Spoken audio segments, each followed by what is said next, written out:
An owner of a Cybertruck was seen testing his truck's strength by driving through a fence. Luckily, the fence did not do much harm to the truck.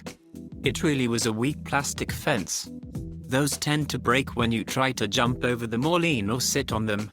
Those cheap plastic fences were no match for a 3.1 metric ton vehicle. But if it hit an actual 4x4 wooden post in the ground, the damage would have been significant for the truck. Closer look seems that the second or third piece did break the windshield. It looks to us like a pretty significant crack. Either way, we bet their insurance would love to see this next time they make a claim.